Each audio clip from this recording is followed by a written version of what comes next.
സത്യത്തിൽ പി ജയരാജൻ വളരെ കാലങ്ങളായിട്ട് അസംതൃപ്തനാണ്. അദ്ദേഹത്തെ ആദ്യം തന്നെ ഞാൻ കേട്ടു പി ജയരാജൻ്റെ അന്നത്തെ പ്രസ്താവന പാർട്ടിയെ പ്രതിരോധത്തിലാക്കി, കുറച്ച് കുഴപ്പത്തിലാക്കി, ആശയക്കുഴപ്പമുണ്ടാക്കി എന്നുള്ളത് ശരിയാണ്, ഒരു സംശയമില്ല. പക്ഷേ അത് മാത്രമല്ല, അദ്ദേഹത്തെ കഴിഞ്ഞ ഒന്നാം പിണറായി സർക്കാരിൽ വ്യവസായ മന്ത്രിയായിട്ട് നിയമിച്ച അധികം ദിവസത്തിനകത്ത് അദ്ദേഹത്തിൻ്റെ ബന്ധു നിയമനവുമായിട്ട് വിവാദം ഉയർന്നു വന്നു. ആ സമയത്ത് പാർട്ടിയുടെ ഭാഗത്തുനിന്ന് ഒരു ശരിയായ രീതിയിലുള്ള സംരക്ഷണം കിട്ടിയില്ല എന്നുള്ളൊരു പരാതി അദ്ദേഹത്തിനുണ്ടായിരുന്നു. അദ്ദേഹം വളരെ വ്രണത ഹൃദയനായിട്ടാണ് രാജിവെച്ച് പോയത്. കുറച്ച് കാലത്തിന് ശേഷം അദ്ദേഹത്തെ തിരിച്ചെടുത്തു, എങ്കിലും വേണ്ട രീതിയിൽ പരിഗണന കിട്ടുന്നില്ല എന്ന പരിഭവം അപ്പോഴും ഉണ്ടായിരുന്നു. അതിലുപരി കഴിഞ്ഞ നിയമസഭാ തെരഞ്ഞെടുപ്പിൽ അദ്ദേഹത്തിന് സീറ്റ് കൊടുത്തില്ല. അദ്ദേഹത്തിന് മാത്രമല്ല, മുതിർന്ന പല നേതാക്കൾക്ക് സീറ്റ് കൊടുത്തില്ല. സീറ്റ് കിട്ടാത്തവരെല്ലാവരും തന്നെ ഖിന്നരായി, ഹതാശരായി. അവർക്കൊക്കെ പരിഭവമുണ്ട്, പരാതിയുണ്ട്. അത് പല രീതിയിൽ തുറന്ന് പറയുന്നുണ്ട്, മൂടിപ്പൊതിഞ്ഞ് പറയുന്നവരുണ്ട്. അതല്ല, അർത്ഥഗർഭമായിട്ട് കുത്തും കോമയും ഇട്ട് പറയുന്നവരുണ്ട്. പല രീതിയിൽ പ്രതികരിക്കുന്നവരുണ്ട്. ജയരാജൻ അങ്ങനെയൊന്നും പ്രതികരിക്കാൻ അറിയാൻ പാടില്ലാത്തതുകൊണ്ട് അദ്ദേഹം സാമാന്യം ഓപ്പണായിട്ട് തന്നെ പ്രതികരിക്കാറുണ്ട്. അതൊരു സങ്കടമാണ്. MLA ആകാൻ കഴിഞ്ഞില്ല, അതുകൊണ്ട് മന്ത്രിയാവാൻ പറ്റിയില്ല. അതിലുപരി കോടിയേരി ബാലകൃഷ്ണൻ ചികിത്സയ്ക്ക് പോയപ്പോൾ, അല്ലെങ്കിൽ അദ്ദേഹം ആരോഗ്യപരമായ കാരണങ്ങളാൽ പാർട്ടി സെക്രട്ടറിയുടെ ചുമതല ഒഴിഞ്ഞപ്പോൾ വളരെ ജൂനിയറായിട്ടുള്ള വിജയരാഘവന് സെക്രട്ടറിയുടെ ചുമതല കൊടുത്തു. പിന്നെ വിജയരാഘവനെ പോളിറ്റ് ബ്യൂറോ അംഗമാക്കി. അതിലുമുപരി MV ഗോവിന്ദനെ പാർട്ടി സെക്രട്ടറിയാക്കി. MV ഗോവിന്ദനെ പോളിറ്റ് ബ്യൂറോയിലെടുത്തു. ഇതെല്ലാം ജയരാജന് സഹിക്കാൻ പറ്റുന്നതിൽ കൂടുതലായിരുന്നു. അതുകൊണ്ട് അദ്ദേഹം എന്ത് ചെയ്തു? അദ്ദേഹം ഈ ഇടതുമുന്നണി കൺവീനറുടെ കസേരയിൽ ഇരുന്നു കൊണ്ട് കഴിയാവുന്ന രീതിയിലുള്ള വേലകളൊക്കെ ഒപ്പിച്ചു. അതിപ്പോൾ LDF കൺവീനർ എന്ന് വെച്ചാൽ ഏതാണ്ട് ആലങ്കാരികമായിട്ടുള്ളൊരു പദവിയാണ്, നമുക്കറിയാം. പ്രത്യേകിച്ച് ഒന്നും ചെയ്യാനില്ല. LDF എന്നുള്ള സംവിധാനം തന്നെ പ്രവർത്തിക്കുന്നുണ്ടെന്ന് ചോദിച്ചാൽ ഉണ്ടെന്നും ഇല്ലയെന്നും പറയാം. അത്രേ ഉള്ളൂ. അല്ലാണ്ട് കൃത്യമായിട്ട് മുന്നണി യോഗം ചേരുകയും നയപരമായ കാര്യങ്ങൾ അവിടെ ചർച്ച ചെയ്ത് തീരുമാനിക്കുകയൊന്നും ചെയ്യുന്ന സംവിധാനം വളരെ കാലങ്ങളായിട്ടില്ല. ഇത് ഇപ്പോൾ തീരെയില്ല എന്ന് പറയാം. അപ്പോൾ അങ്ങനെ ഒരു പദവിയാണ് അദ്ദേഹത്തിന് ആകെ ഉണ്ടായിരുന്നത്. ഇപ്പോൾ അതിൽ നിന്ന് നീക്കിയിരിക്കുന്നു. അതുകൊണ്ട് അദ്ദേഹത്തിന് പ്രത്യേകിച്ച് മറ്റു തരത്തിൽ നഷ്ടമൊന്നുമില്ല. ആലങ്കാരികമായ ഒരു സ്ഥാനം നഷ്ടപ്പെട്ടു എന്ന് മാത്രമേ ഉള്ളൂ. പക്ഷേ അദ്ദേഹം ചെയ്തിരുന്നത് എന്താ വെച്ചാൽ, ഈ മാസപ്പടി വിവാദം ഉണ്ടായപ്പോഴാണെങ്കിലും, ഈ സമീപ ദിവസം മുകേഷിൻ്റെ വിഷയം ഉണ്ടായപ്പോഴൊക്കെ ആണെങ്കിലും അദ്ദേഹം നടത്തുന്ന പ്രതികരണങ്ങൾ ഒറ്റ കേൾവിയിൽ സർക്കാരിനും മുന്നണിക്കും പാർട്ടിക്കും അനുകൂലമാണ് എന്ന് നമുക്ക് തോന്നുമെങ്കിലും അതിൽ ഒളിഞ്ഞിരിക്കുന്ന വ്യംഗ്യാർത്ഥം എല്ലായ്പ്പോഴും പാർട്ടിയെ പ്രതിരോധത്തിലാക്കുന്നതാണ്. മുഖ്യമന്ത്രിയും മകളെയും കുഴപ്പത്തിലാക്കുന്നതാണ്. ഇപ്പോൾ മുകേഷിനെ അടക്കം കുഴപ്പത്തിലാക്കുന്ന രീതിയിലുള്ള പ്രതികരണങ്ങളാണ് അദ്ദേഹം നടത്തിക്കൊണ്ടിരുന്നത്. അതാണ് സത്യത്തിൽ അദ്ദേഹത്തിൻ്റെ പതനത്തിനിടയാക്കിയത്. അല്ലാണ്ട് ജാവദേക്കറെ കണ്ടതോ ചായ കുടിച്ചതോ അദ്ദേഹം വീട്ടിൽ വന്നപ്പോൾ ചായ കൊടുത്തൊന്നുമല്ല. അതൊക്കെ പുറമേക്ക് പറയുന്ന കാരണങ്ങൾ മാത്രമാണ്. ഇപ്പോൾ പുറമേക്ക് പറയുമ്പോൾ ഒരു വലിയ കാരണമായിട്ട് പ്രൊജക്റ്റ് ചെയ്യുക. കാരണം പ്രതിപക്ഷം ഇത് കാര്യമായിട്ട് ഉപയോഗിച്ചു. തെരഞ്ഞെടുപ്പിൻ്റെ അന്ന് ഇദ്ദേഹം സ്ഥിരീകരിച്ചത് പാർട്ടിക്ക് വലിയ ക്ഷീണമുണ്ടാക്കി. അതുകൊണ്ട് 18 19 സീറ്റിൽ തോറ്റു എന്നൊക്കെ പറയാം. അതൊക്കെ പറയാമെന്ന് മാത്രമുള്ളൂ. അല്ലെങ്കിലും 19 സീറ്റിലും തോക്കുമായിരുന്നു. തോൽവി അല്ലെങ്കിലും സുനിശ്ചിതമായിരുന്നു. ഇപ്പോൾ എറണാകുളം മണ്ഡലത്തിൽ 2.5 ലക്ഷം വോട്ടിന് 3 ലക്ഷം വോട്ടിന് തോറ്റത് ജയരാജൻ്റെ പത്രസമ്മേളനം കണ്ടിട്ടൊന്നുമല്ലോ. ആളുകൾ അതിന് മുമ്പ് തന്നെ തോൽപ്പിക്കാൻ തീരുമാനിച്ചു. അതുകൊണ്ട് ആളുകൾ തോറ്റു, അത്രേ ഉള്ളൂ.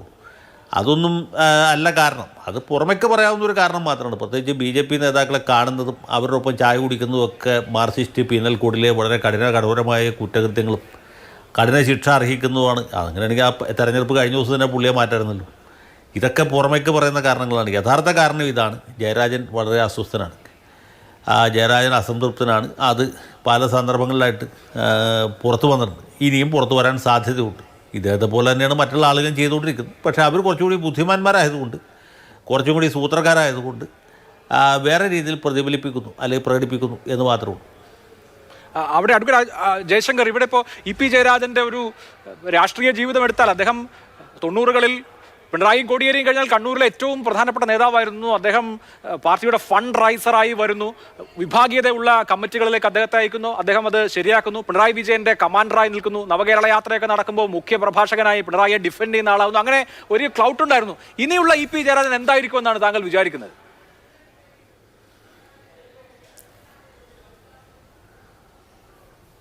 അല്ല, പാർട്ടിയിൽ നിന്ന് വ്യതിരിക്തമായി എന്തെങ്കിലും വ്യക്തിത്വത്തിൻ്റെ ഉടമസ്ഥനാണ് ജയരാജൻ എന്നെനിക്ക് അഭിപ്രായമില്ല.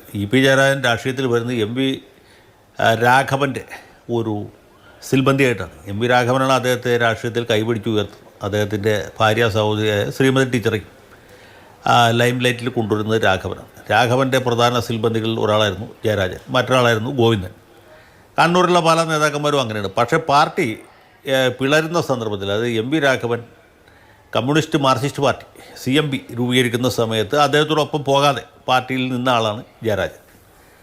ശ്രീമതി ടീച്ചറും അങ്ങനെ തന്നെയാണ്. അതാണ് അവരുടെ രണ്ടുപേരുടെയും പ്രസക്തി, അവരുടെ രണ്ടുപേരുടെയും പ്രാധാന്യം. പാർട്ടിയുടെ സന്നിഗ്ധ ഘട്ടത്തിൽ അവരുടെ ഗോഡ്ഫാദറായ രാഘവനോട് പോകാതെ മാതൃ സംഘടനയിൽ നിന്നു എന്നുള്ളതാണ്. അതുകൊണ്ട് ജയരാജനോട് പാർട്ടി കഠിനമായ ഒരു പരീക്ഷണമാണ് നടത്തിയത്. അദ്ദേഹത്തോട് അഴീക്കോട് മണ്ഡലത്തിൽ രാഘവനെതിരെ മത്സരിക്കാൻ പറഞ്ഞു. പരാജയം ഉറപ്പാണ് എന്ന് അറിഞ്ഞുകൊണ്ട് തന്നെ ജയരാജൻ അവിടെ പോയി മത്സരിച്ചു. അദ്ദേഹം തോറ്റുപോയി. എങ്കിൽ പോലും പാർട്ടിയിൽ ഒരു വീരപരിവേഷം അദ്ദേഹത്തിന് ലഭിച്ചു.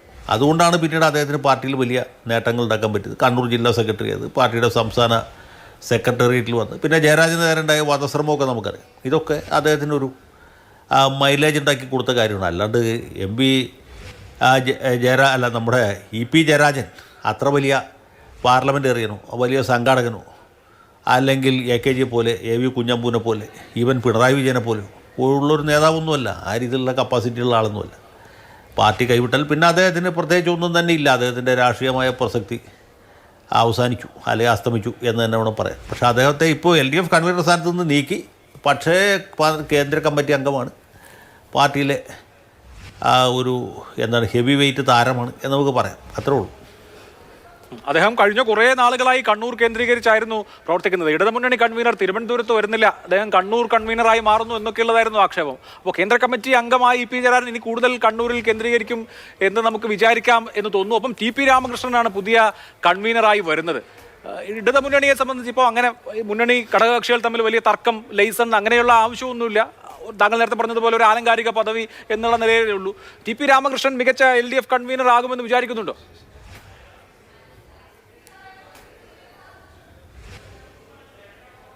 TP രാമകൃഷ്ണൻ ഒന്നാന്തരം കൺവീനറായിരിക്കും. കാരണം കൺവീനർക്ക് പ്രത്യേകിച്ച് ഒന്നും ചെയ്യാനില്ലല്ലോ.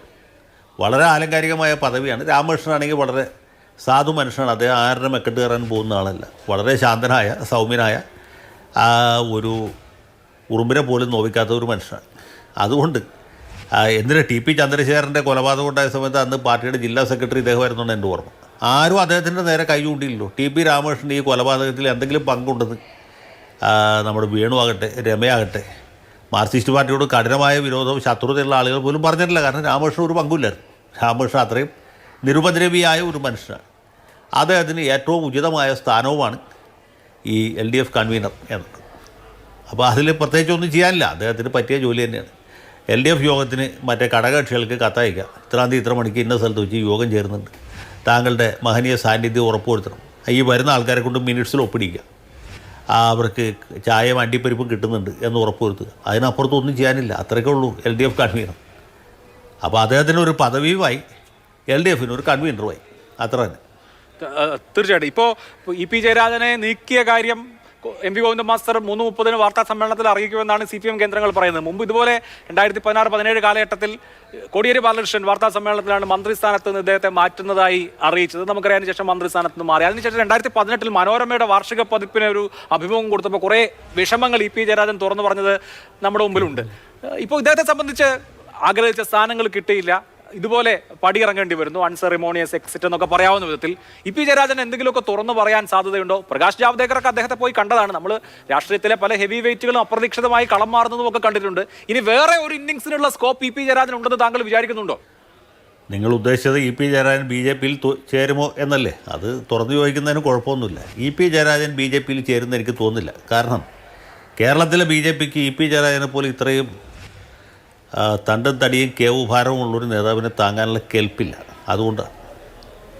അതിന് ഭാഗത്തിന് ബലമുള്ള ഒരു വൃക്ഷമല്ല കേരളത്തിലെ BJP. അഖിലേന്ത്യാ BJPക്ക് തന്നെ താങ്ങാൻ പറ്റുമെന്ന് നമുക്കറിയില്ല. അത്രയും ഭാരമുള്ള ഹെവി വെയ്റ്റ് താരമാണ് ജയരാജൻ.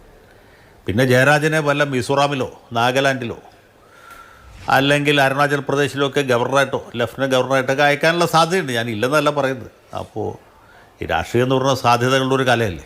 അബ്ദുള്ള കുട്ടിക്ക് BJP ചേരാമെങ്കിൽ ജയരാജനും ചേരാം. പക്ഷേ അതിനുള്ള സാധ്യത വളരെ വിദൂരമാണ്. BJPക്ക് CPMൽ നിന്നാണെങ്കിൽ കൊള്ളാവുന്ന വേറെ നേതാക്കന്മാരെ കിട്ടും എന്ന് ഞാൻ വിചാരിക്കും. ജയരാജനെ സംബന്ധിച്ചുള്ള അദ്ദേഹത്തിൻ്റെ രാഷ്ട്രീയ ജീവിതം ഏതാണ്ട് അതിൻ്റെ അവസാന ദശയിലേക്ക് എത്തുകയാണ്. അവസാനത്തെ ലാപ്പാണ് അദ്ദേഹം ഓടിക്കൊണ്ടിരിക്കുന്നത് എന്ന് എനിക്ക് തോന്നുന്നു. CPMലെ സംബന്ധിച്ചുള്ളൂ. ഇനി കാരണഭൂതന് എത്ര നാളുണ്ടാവും എന്നറിയില്ല. അതിന് ശേഷം എന്ത് സംഭവിക്കും എന്ന് പ്രവചിക്കാനും ഞാനാളല്ല. ഏത് കാലത്തും ഒരേ രാഷ്ട്രീയ സാഹചര്യമല്ലോ, സാഹചര്യങ്ങൾ വളരെ പെട്ടെന്ന് മാറും. അത് രാഷ്ട്രീയത്തിലാണെങ്കിലും നമ്മുടെ ജീവിതത്തിലാണെങ്കിലും ഒക്കെ അങ്ങനെയാണ് സംഭവിക്കുക. അപ്പോൾ ഇപ്പോഴത്തെ രാഷ്ട്രീയ കാലാവസ്ഥയിൽ ജയരാജന് കൂടുതലായിട്ടൊന്നും ചെയ്യാനില്ല. അദ്ദേഹം നിയമസഭാംഗമല്ല, ലോക്സഭാംഗമല്ല, LDF കൺവീനറല്ല, പാർട്ടിയുടെ കേന്ദ്ര കമ്മിറ്റി അംഗം എന്ന ഒരു സ്ഥാനമാണ് ഇപ്പോൾ അദ്ദേഹത്തിനുള്ളത്. അതിലുപരിയായിട്ട് അദ്ദേഹത്തിനൊന്നുമില്ല. പിന്നെ MV ഗോവിന്ദനെ സെക്രട്ടറി ആക്കിയത് ജയരാജന് തീരെ സഹിക്കാൻ പറ്റിയിട്ടില്ല. ഈ ഗോവിന്ദൻ മാഷിൻ്റെ യാത്ര തുടങ്ങിയ സമയത്ത് കാസർഗോട്ട് അദ്ദേഹം ഉണ്ടായിരുന്നില്ല, അത് അവസാനിക്കുന്ന സമയത്ത് തിരുവനന്തപുരത്തും അദ്ദേഹം ഉണ്ടായിരുന്നില്ലെന്നാണ് എൻ്റെ ഓർമ്മ. ഒരു സമയത്തും ഉണ്ടായിരുന്നില്ല. അതേ സമയത്ത് നമ്മുടെ EP ജയരാജൻ നേതാവായിട്ടിരിക്കുന്ന കർഷകരുടെ ഒരു സംഘടന, അതിൻ്റെ സമ്മേളനം തൃശ്ശൂർ വെച്ച് നടത്തിയപ്പോൾ ഞാനത് അന്ന് തന്നെ ശ്രദ്ധിച്ചതും പ്രതികരിച്ചതുമാണ്. തൃശ്ശൂർ പട്ടണത്തിലെമ്പാടും EP ജയരാജൻ്റെയും അതുപോലെ തന്നെ നമ്മുടെ പിണറായി വിജയൻ്റെയും ചിത്രങ്ങളുണ്ട്. പാർട്ടിയുടെ മറ്റൊരു നേതാക്കന്മാരുണ്ട്. ഒരു സ്ഥലത്തും അതിൻ്റെ നോട്ടീസിലോ പോസ്റ്ററിലോ ബാനറിലോ ഒരു സ്ഥലത്തും പാർട്ടി സെക്രട്ടറി ആയിരുന്ന ഗോവിന്ദൻ മാഷിൻ്റെ പേരുണ്ടായിരുന്നില്ല. ഗോവിന്ദൻ മാഷിനെ അതിൻ്റെ സ്റ്റേജിൽ കയറ്റിയതുമില്ല. അപ്പോൾ സംഗതികളുടെ കിടപ്പുവശം വളരെ വ്യക്തമാണ്. ഗോവിന്ദനെ ഈ സ്ഥാനത്ത് കൂട്ടുന്നതിനുള്ള ഈർഷ്യയാണ്, അമർഷമാണ്, അസഹിഷ്ണുതയാണ് ജയരാജൻ പല സന്ദർഭങ്ങളിലായിട്ട് പ്രകടിപ്പിച്ചുകൊണ്ടിരിക്കുന്നത്, ഇപ്പോഴും പ്രകടിപ്പിച്ചിട്ടുള്ളത്. EP ജയരാജനെ സംബന്ധിച്ച് ഇനി മുമ്പിൽ എന്തൊക്കെയാണ്? എന്തായാലും TP രാമകൃഷ്ണൻ LDF കൺവീനർ സ്ഥാനത്തേക്ക് വരും എന്നാണ് ഇപ്പോൾ ലഭ്യമാകുന്ന എല്ലാ വിവരങ്ങളും.